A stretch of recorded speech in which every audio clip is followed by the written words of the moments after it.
आपने कितने इंटरव्यू दिए सिविल सर्विसेज के? 4। कैसा होता है वहाँ पे, बताइए जरा विस्तार से।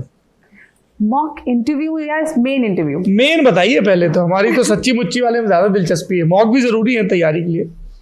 तो मेन इंटरव्यू के अंदर पहला कब दिया? पहला 2014। किसका बोर्ड था? DK दीवान सर का बोर्ड था। बताइए क्या हुआ? एक पूरा इंटरव्यू विस्तार से बताइएगा, हमको बिल्कुल जल्दी नहीं है, हमारी बड़ी दिलचस्पी, हम तो कभी दे नहीं पाए जीवन में भरा ही नहीं। पर होता क्या है? जैसे हम जाते हैं वहाँ पे अपने डॉक्यूमेंट सबमिट करने के बाद एक गोलाकार सा रूम होता है धौलपुर हाउस के अंदर, वहाँ पे जाके अभ्यर्थियों को बिठा दिया जाता है और एक पैनल के अंदर लगभग 6 कैंडिडेट्स होते हैं जो इंटरव्यू देते हैं। तो वो एक टेबल पे उनको बिठा दिया जाता है, चाय कॉफी पानी की सुविधा रहती है और एक एक करके बुलाया जाता है। बिस्किट भी देते हैं चाय के साथ? देते हैं। अब ये मत पूछिएगा कौन सा। नहीं हमें तो इतने में ही अच्छा। वैसे 2 तरीके के रख लेते हैं, अगर आप और डिटेल में जाना ही चाहें तो। हाँ विस्तार से बताइए ताकि लोगों को एकदम सजीव दृश्य हो जाए, जो तैयारी कर रहे हैं ना उनको सब बड़ा मोटिवेट करता है। बिस्किट नहीं, इंटरव्यू। हाँ नहीं, उस वक्त तो बिस्किट भी बहुत बड़ा मोटिवेशन है। ओके। तो एक एक करके कैंडिडेट को बुलाया जाता है और जब इंटरव्यू के मेन रूम में जाते हैं वहाँ पे एक व्यक्ति जो असिस्ट करता है वो गेट खोलता है और उसके बाद कैंडिडेट अंदर एंटर करता है। परमिशन मांगता है कि क्या मैं अंदर आ सकती हूँ या आ सकता हूँ। और पैनल जो कि एक बड़ी सी टेबल के आसपास 5 लोग बैठे रहते हैं, वो आज्ञा देते हैं कि आप आइए बैठिए। और उसके बाद जैसे कैंडिडेट बैठता है सवाल और जवाब चालू हो जाते हैं। तो 5 लोग कौन कौन सी विधाओं के होते हैं, कौन होते हैं वो लोग? इनके विषय में कुछ नहीं कहा जा सकता, अलग अलग सब्जेक्ट से अलग अलग डिसिप्लिन से होते हैं, ये बात श्योर है, लेकिन कौन क्या है इसके बारे में नहीं पता होता। कोई फिक्स फॉर्मूला नहीं? नहीं, कोई हमें नहीं पता। यूपीएससी के पास जरूर होगा, लेकिन हमें इसके विषय में कोई बहुत ज्यादा जानकारी नहीं है। हमें जितना पता है वो इतना पता है कि जो उस पैनल के जो चेयरमैन होते हैं उसकी इंफॉर्मेशन लगभग लोगों को पता होती है कि जो, क्योंकि वो यूपीएससी के मेंबर्स रहते हैं। या तो वो यूपीएससी के चेयरमैन होंगे या मेंबर होंगे, जो चेयरमैन ऑफ द पैनल होते हैं। Chairman of the panel. लेकिन जो मेंबर्स होते हैं उनके विषय में पता नहीं होता। कोई प्रोफेसर हो सकता है या किसी विषय का जानकार, साइकोलॉजिस्ट हो सकते हैं, प्रोफेसर हो सकते हैं, ब्यूरोक्रेट्स हो सकते हैं, कोई भी हो सकता है।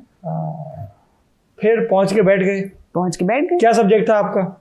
मेरा फिलॉसफी सब्जेक्ट था, ऑप्शनल के अंदर। और वैसे जीएस तो जीएस सबके लिए कॉमन है ही है।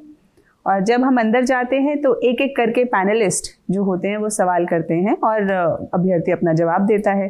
लगभग 6 से 7 सवाल एक मेंबर पूछता है। शुरुआत चेयरमैन करते हैं और उसके बाद सब खत्म होने के बाद, चारों पैनलिस्ट के सवाल खत्म होने के बाद चेयरमैन फिर से अंत में कुछ सवाल पूछते हैं जो उन्हें लगता है कि नहीं पूछे गए या उन्हें पूछे जाना चाहिए, वो पूछते हैं और उसके बाद वो कैंडिडेट को जाने के लिए कह देते हैं। बड़ी धुक होती होगी, पानी वानी रखा रहता है आसपास? रखा रहता है, लेकिन होश कैसे होता है पानी पीने का। तो कोई ऊटपटांग सवाल ही पूछे जाते हैं जैसे हम लोग किताबों में पढ़ते हैं? अक्सर नहीं पूछे जाते, पर ऐसा है ना कि जो एक्सेप्शंस होती हैं वो ज़्यादा फेमस हो जाती हैं। तो वही वाली स्थिति है कि देखिए अटपटे सवाल सिर्फ तब पूछे जाते हैं या तो कैंडिडेट ने सारे सवालों के जवाब दे दिए, अब लग रहा है कि अब इससे क्या पूछें, और तो उसकी एक प्रेजेंस ऑफ माइंड को चेक करने के लिए कह लेते हैं कि चलिए अब ये बता दो कि अंडा पहले आया या मुर्गी पहले आई। इस तरह के सवाल पूछते हैं। अब सारे सवाल के जवाब दे दिए, अब देखना है कि कहीं फंस तो नहीं रहा बच्चा, तो उससे पूछ लिया ये सवाल।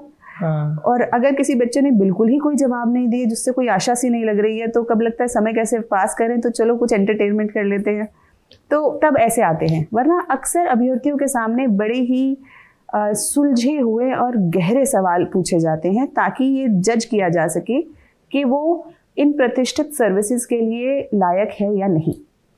और बहस को एनकरेज किया जाता है। मान लीजिए आप बोर्ड की मेंबर हैं और आपने कहा साहब ऐसे नहीं ऐसा होता, मैं कह रहा हूँ नहीं मैं आपसे तो डिसएग्री करता हूँ और ये मेरे रीजंस हैं, डू दे एनकरेज दिस? क्या ये होता है कि हाँ में हाँ मिलाओ या बहुत नहीं? डिस्करेजमेंट जैसे डिसएग्रीमेंट जिसे हम बोलेंगे कि डिसएग्री करने का भी एक तरीका होता है।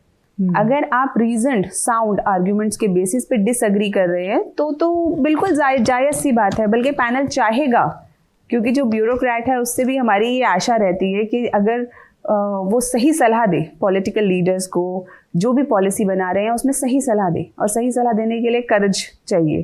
तो उतना करेजियस कैंडिडेट तो वो चाहते हैं कि उनको मिले। तो अगर कोई पॉइंट है जिस पे अगर रीजंस के साथ, सही आर्ग्यूमेंट्स के साथ अगर कैंडिडेट डिफर कर रहा है तो वो इस बात को पॉजिटिव वे में लेते हैं। लेकिन बहस के लिए बहस करना वो थोड़ा सा डिसएडवांटेज की तरफ ले जाता है कैंडिडेट को।